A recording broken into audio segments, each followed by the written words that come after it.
Hello, I'm Laura Furiosi, divorced mother of 3, and I'm here with my mother, Lynette Galvin, with 35 years' experience in family law. You're listening to the Divorce Course podcast. Through our candid discussions, we hope to help you through your divorce or de facto separation. We will be answering the most commonly asked questions and covering the stages and steps that you will face on your way to freedom. Have you just come out of an unhealthy relationship and you are stuck in a pattern of toxic arguing? Well, today we're talking about the buzzword that's going around the internet, the JADE Method. And a lot of people are saying, if you've got a narcissist, try this JADE Method. But we're going to be talking about it in regards to you if you are either in court or about to be in court or negotiating family court. Welcome, Mum. Hello, Laura. Hi, everyone. Now, Mum, I've come across the JADE Method a couple of times online, just scrolling, because we're in this space. Yeah. And the buzzword narcissist is there. But now there's some great tips out there from different people about this JADE Method. And we had a look into it, and it's actually from Alcoholics Anonymous, helping people that are coming out of a toxic relationship or a codependency. And this method, I think it's great. And we're going to talk you through each of the 4 things. Yeah. But we're also then going to talk about 5 things you can do instead.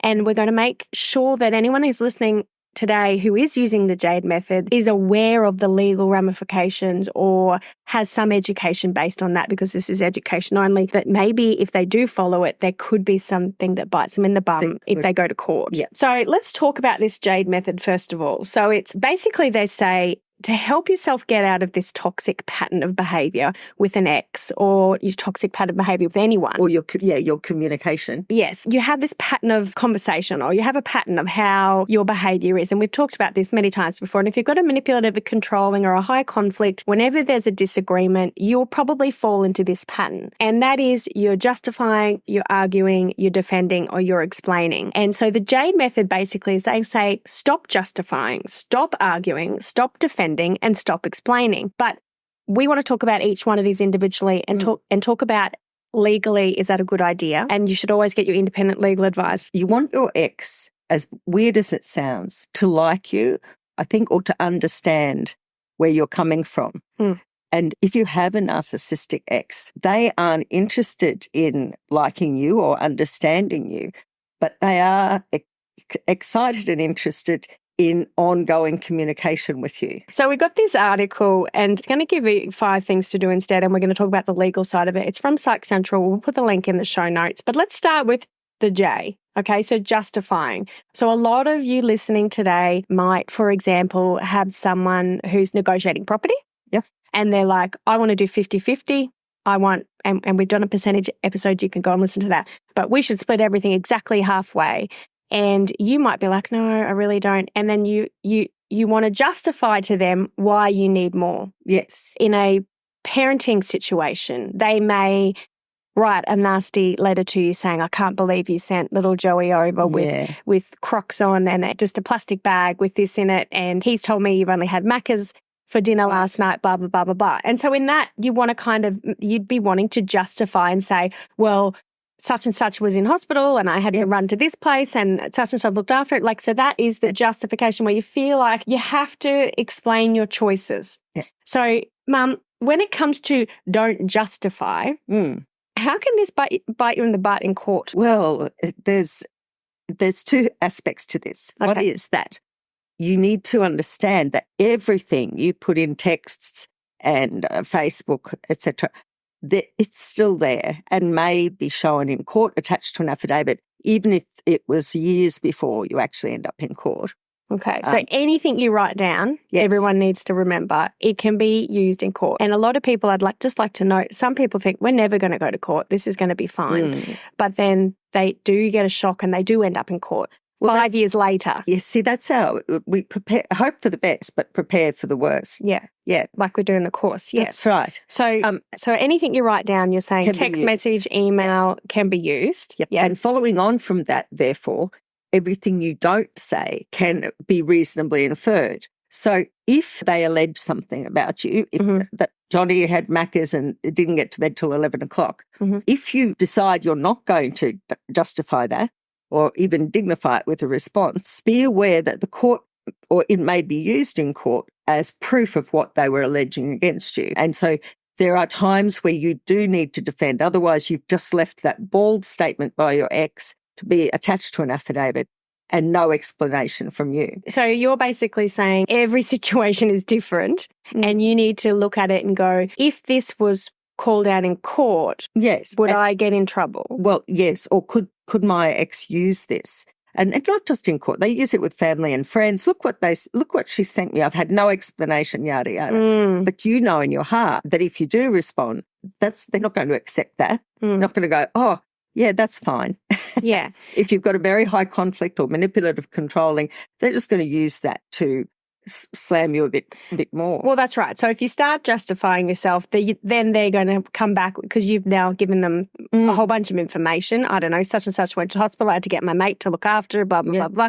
Then they'll be like, well, why didn't you get Who's such your and mate? such? Yeah. Who's your mate? What How long this, have they? Yeah. So it can turn into this big, long, crazy, which is the next step, which is the arguing. So before we get to that, Mum, and we have got a word salad episode where we talk about how to deal with these kind of letters and how to respond and how to read them if you're freaking out about that. But this, I think it's really important because I know that a lot of people are following this narcissist trend and the manipulative controlling trend, and they're seeing this JADE method come up. So what would a lawyer do? How would a lawyer determine what to justify and what not to? And I know you've just said what matters. So how do people who are listening today know what matters? Well, I was just listening actually to an episode yesterday, nerding out on family law. We as lawyers have an obligation to be courteous in our dealings with the other people. But that doesn't mean you don't get nasty letters from lawyers occasionally. They just do. And if you don't give a response as a lawyer, it can be seen as discourteous. But there needs to be a little bit of distance, I think, between you and your ex. So they don't need to know about Macca's. They don't need to know who was in hospital. Right. All you need to say is something like, for family reasons. Right. We've talked about the kind of the Family Law Act. We've talked about the family law reforms. You've said before when you go and see a lawyer and people are explaining their situation, in a lawyer's head, they're literally going through the Family Law Act going, yes, that applies, that applies, that applies. But I guess our listeners can't really do that. So it makes lawyers sound really nasty. No, but basically, if people are really, really worried and they want to try this Grey Rock method or this JADE method, and they really want to just detach themselves from the toxic pattern that goes around and around in circles, where they're always constantly defending themselves, explaining themselves and justifying what they've done to someone who's always demanding everything. It's best, I guess, if you educate yourself on what the law is. And know what the court would give a damn about. Absolutely. And under the new laws, the court really isn't going to expect you to report on a day-to-day basis to your ex-partner. And in fact, the new laws say that you don't have to say anything about what you've had. When the children are in your care, they're in your care. There's a big difference between big decision-making and just day-to-day living. Yes, that's right. And I think that will close off the avenue for those sort of nagging things. I'm not going to say here, hand on heart, that listeners' exes will stop immediately doing these sort of nasty shots. Yeah. But wouldn't it be good if you could just say, no, that was part of my day-to-day parenting. So if you haven't heard about the new law reforms, go and listen to that episode. And we are going to do actually a webinar on it completely once we know how the cards are going to fall in some of the court judgments. But so basically what you're saying is if you can learn and educate yourself about what the day-to-day stuff is versus to the big decision-making situations, you can then kind of go, well, I don't really actually have to justify what I did in a day-to-day situation. Yeah, that's right. And you can say that response, you can save it somewhere. And that be the response you send when you need to. And I think one of the hardest things, I think, for anybody who's in this toxic pattern where they feel like they have to justify to their ex, the armor you can put on yourself is knowing the Family Law Act knowing that section. Yes. What is the section? What does it say? It's in Section 60. What it says is it's in the parental responsibility section. So look at Section 60 of the amended Family Law Act and you'll know. And we talk you through all that in our course. In Section 60cc, the old one, Section 60cc talked about primary and secondary interests. So when you look up the Act, make sure the copy you're looking at doesn't have primary and secondary because they've been taken out. And the court actually says parental responsibility, parental decision-making for major things can either be joint or sole, but it says, to be clear, something like that, there's a little explanatory.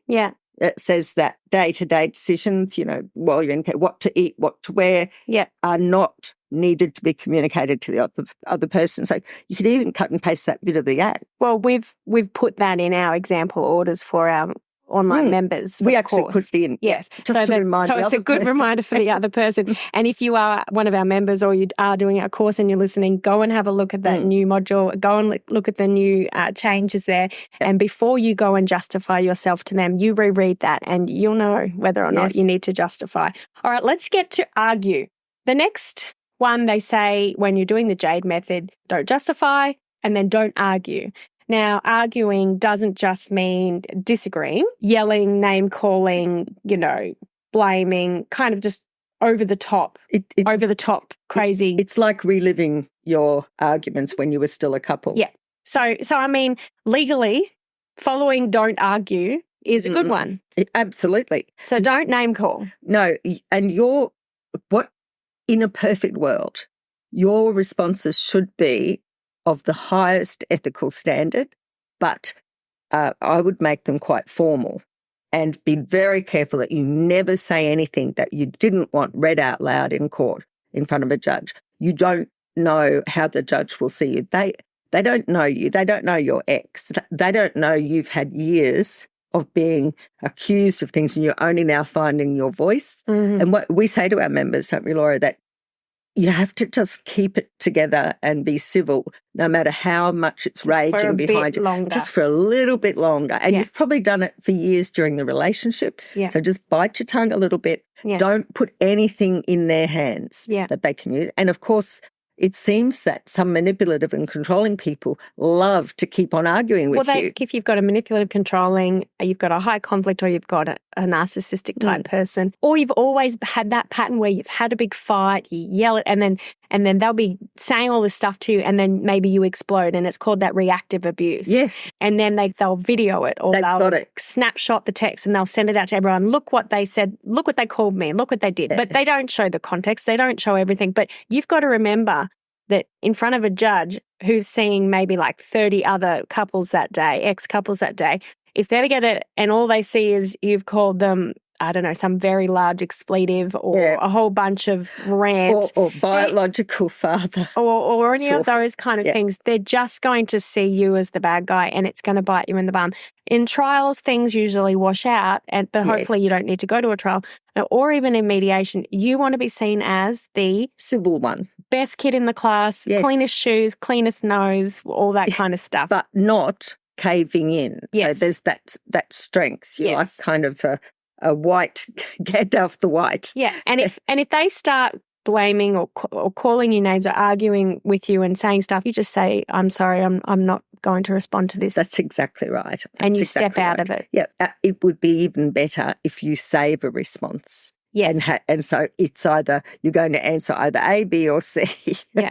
And if they are calling you horrible names, if they are yelling and abusing you, that is abuse. Yes. You can document that. Yes. You can tell the police. There's a great new app, and I wanted to talk about this at a later time, called ARC, that I've been made aware of. ARC? ARC. It's free. You can download it, and you can just document abuse, and it kind of helps show coercive control. But it'll also, if you don't have time to sit down and document stuff all the time, but you've got the app and they've just called you all these horrible words in front of everyone in the parking lot, you can just get back in the car.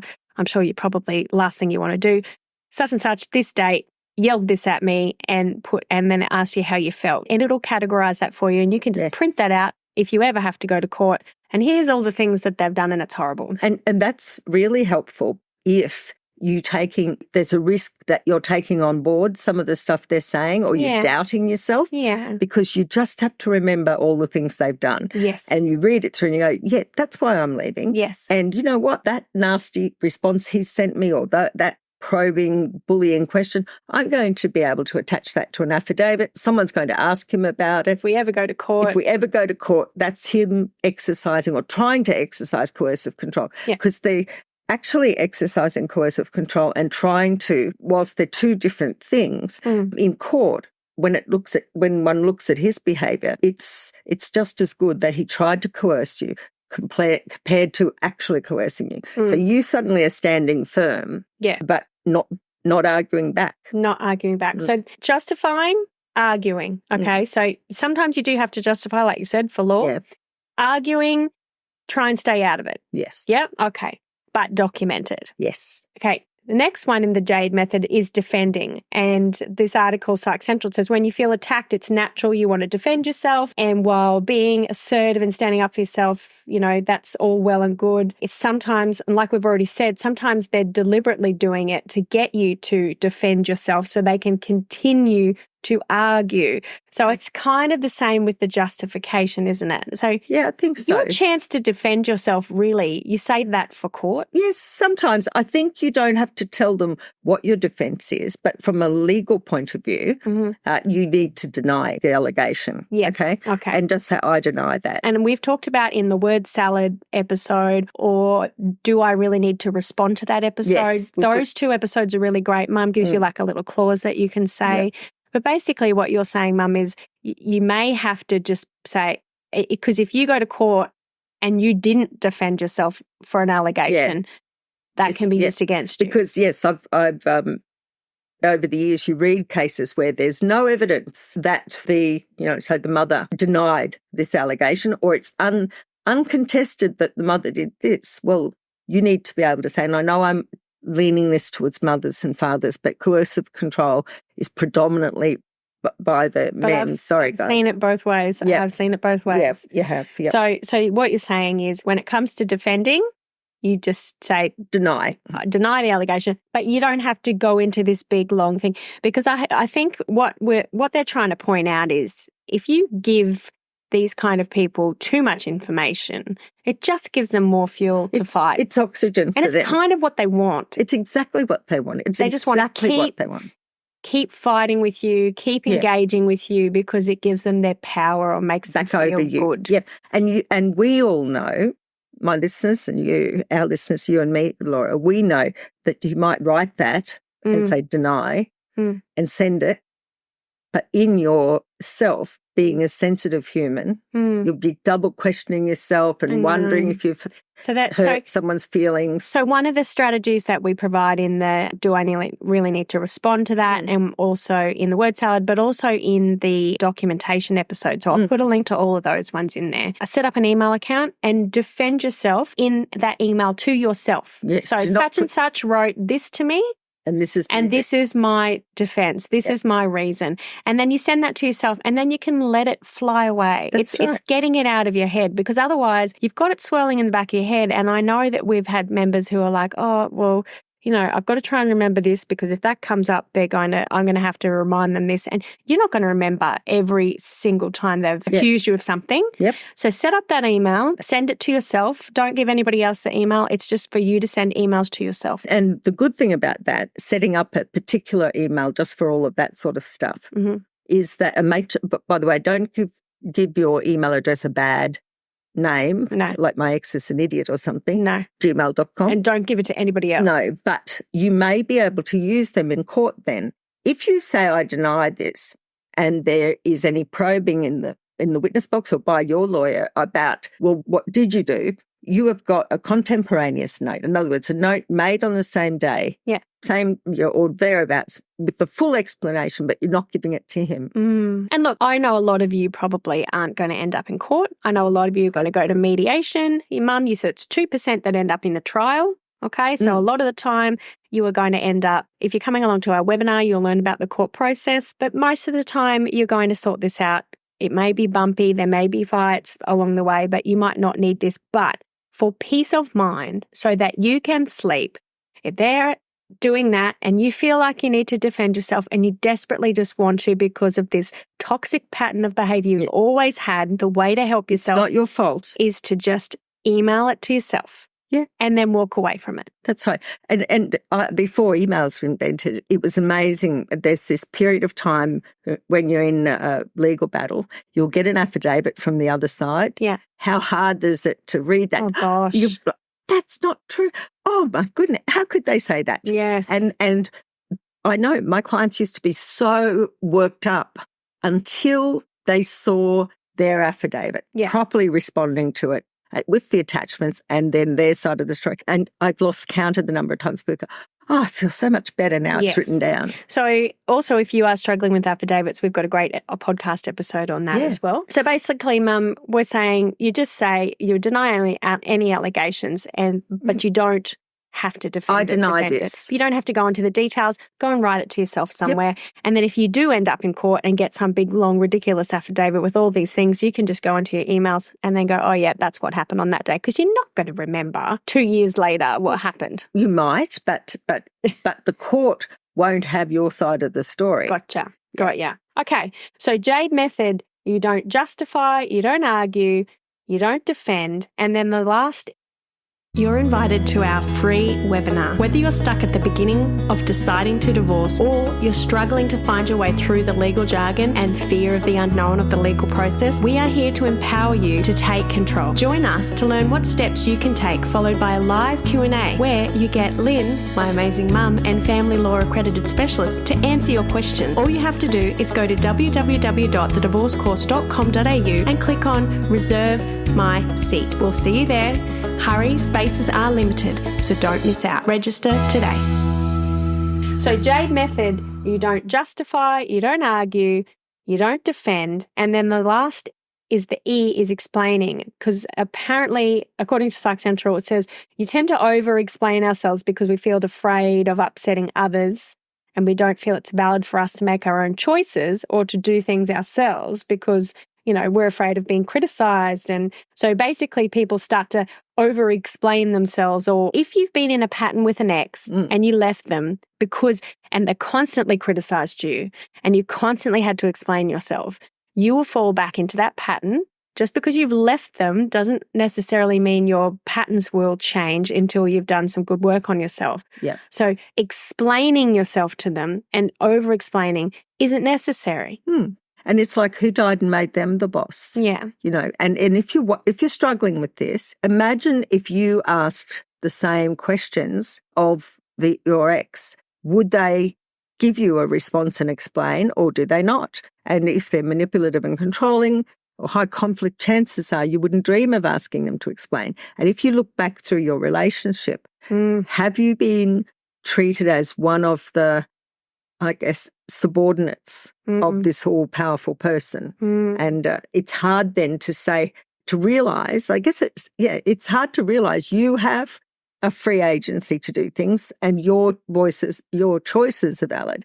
And And legally, I think we can't stress it enough. We're in May.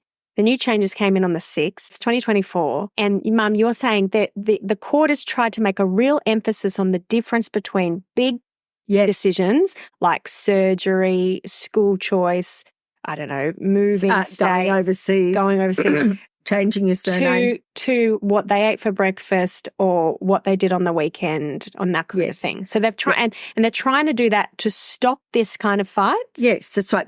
And it's also to save you from continuing to be coercively controlled by someone. So they have a new understanding of coercive control. They are now aware of the way that a coercively controlling person can use the threat of court and the guise of, I'm just asking about the children, to continue post-separation abuse on you.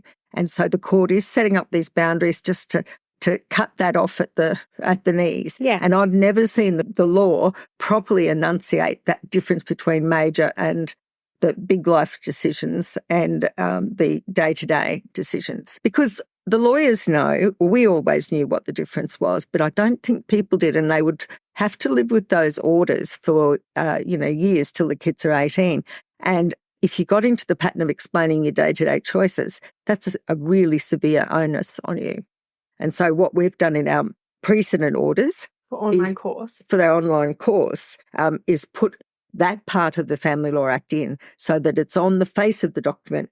Whenever anyone wants to wave it around, it'll say, this does not mean that day-to-day decisions need to be communicated. Just so we're super clear on this, so you're not feeling like you have to constantly explain yourself, you're saying this new clause that the court's trying to enforce is that if a child is spending time with a person at a particular time under a parenting order, the order is taken not to require the person to consult a person who A, has parental responsibility for the child, or B, shares parental responsibility for the child about decisions that are in relation to the child during that time on issues that are not major long-term issues. Yes, and they've put a little explanatory note, which we've put in our draft orders in the court, that says that this will mean that the person with whom the child is spending time will usually not need to consult on decisions about such things as what the child eats or wears, because these are usually not major long-term issues. And so we're recommending putting that in, because long after the lawyers have stopped explaining or the court stopped explaining and you've stopped reading the Family Law Act, this parenting agreement or these consent orders, if you get them, are going to be your reference point, right? And so I think I want to see that sentence in there. If it's good enough to be in the Family Law Act, it's good enough to be in the orders that you draft, and then it saves you explaining. But we think people take a while to get their strength, so these strategies help you until you're strong enough to respond yourself without having sort of guides. But just be careful that you don't tip over into being short with them, I guess, or aggressive or cocky, yeah. or talking down to them, because the court doesn't see the marriage or the relationship and the history of it. They don't see that you are reacting. They don't know what you've been through. That's right. And they don't see what you were reacting to. They start with at the separation, and unless the judges, I guess, are very switched on, your ex, who if he is manipulative or narcissistic, is going to just start the story with you having a go at him, or her, I guess. So to be clear though, Mum, just wondering, if someone's already got, say, interim orders, or they've got a parenting agreement, or they've got orders, is it different for them? No, this new law applies. So, but the explanation isn't in your old orders, but there's no harm in you going into the Family Law Act and cutting and pasting that section out, cut it out, and have it to send back. That a parent doesn't need to justify food or clothing. Great. Yeah. Etc.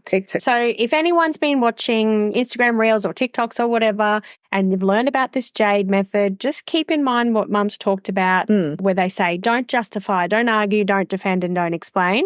Just keep in mind that method was designed, I think, for Alcoholics Anonymous. Yes, it seems to. It has been taken on board by dealing with narcissists, but you need to keep a reminder that this is in context. If you're using it for your ex relationship and you're going through the family court, or you might be headed for family court, or you're going through mediation for children's matters or property, you need to keep in mind that you need to anything you write could be shown, and you need to be seen to be civil and working along. Yeah. You don't want to just lock them out and not answer anything. And no matter how much you want to, as you come into your own power, it's really hard, I know, to say, well, I'm not even answering that.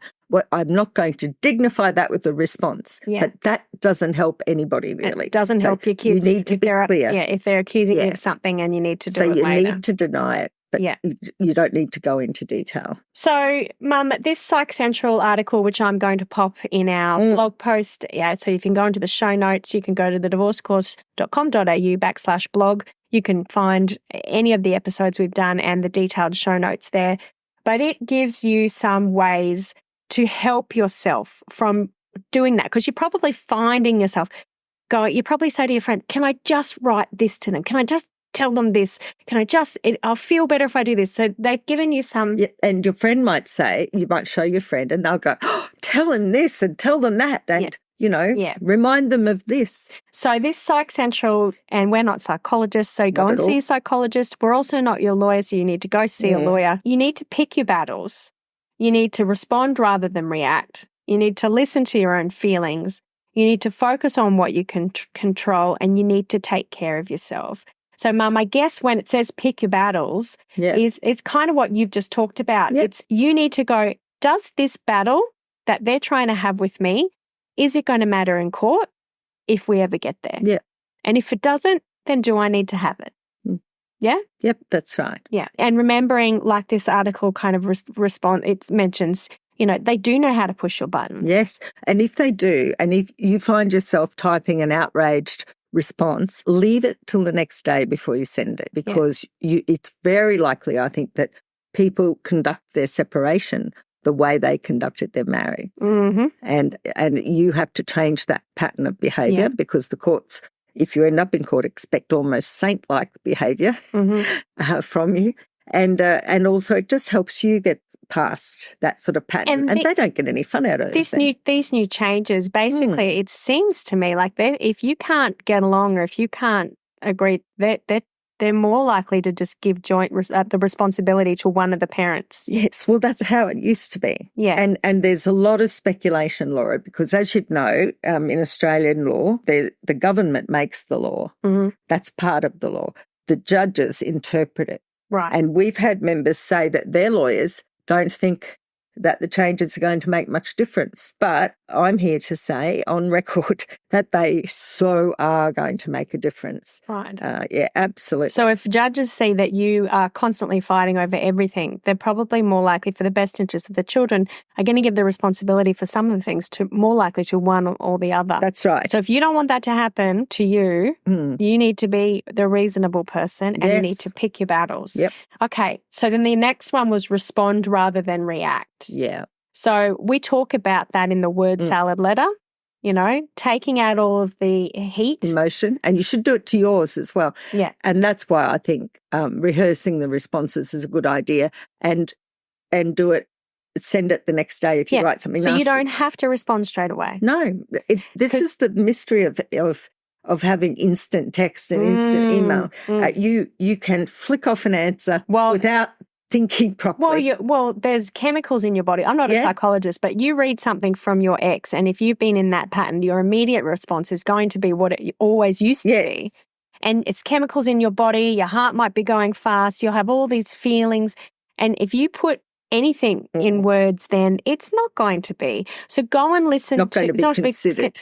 So go and listen to that episode, the word salad episode. And then like they've said, respond rather than react. So don't react to it. Yes. Go away, calm yourself down, get somebody else to read it, respond like a lawyer would. Or just and make it as brief and meaty, like succinct as you can. Yeah.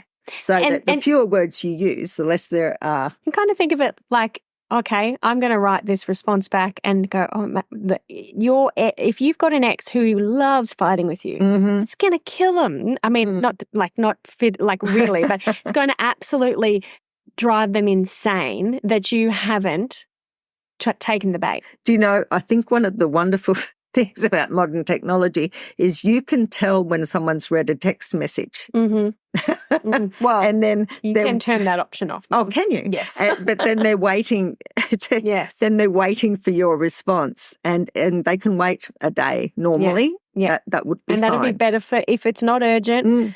It's better for the kids if you respond in a business-like manner. Now, the other step that the Psych Central recommends is listen to your own feelings and use your feelings to guide your decision.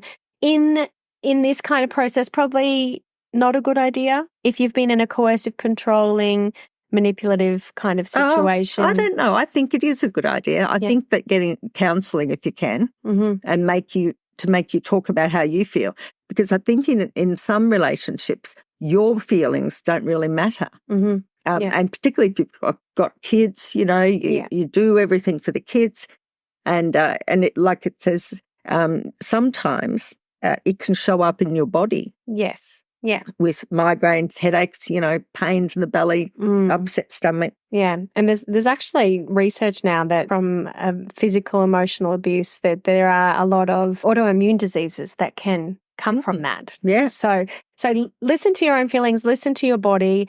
You might have read the letter, you might be following, our steps to just leave it, walk away, but your shoulders might be up next to your ears. Yes. So just remind yourself to go and do that. And sometimes you might just explode at the kids, or you might explode at your new partner. So just be gentle with yourself and be kind and say, hey, I've had not a very nice message.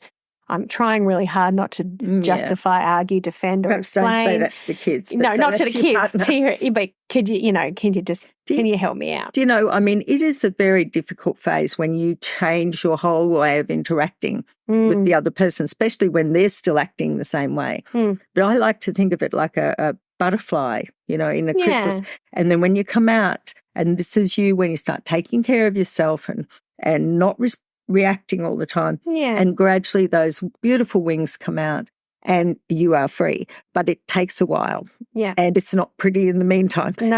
No. The other step they say is focus on what you can control. Yeah. So the process and the steps. Go listen to more of our episodes. Come along to our webinar. Do our course. And then what you can control. You know what the steps are. You know what's happening next. Don't let them keep you off balance. And you can't make them a better person. Yeah. They are what they are. And if you haven't been able to change them in the time that you were living together, you are sure as heck not going to be able to change them now. So don't bother lecturing them or... The best thing I've ever heard from, I think it was one of our members said that you're never going to talk your ex, if they're a narcissistic manipulative, around to thinking you're a good parent or a good person.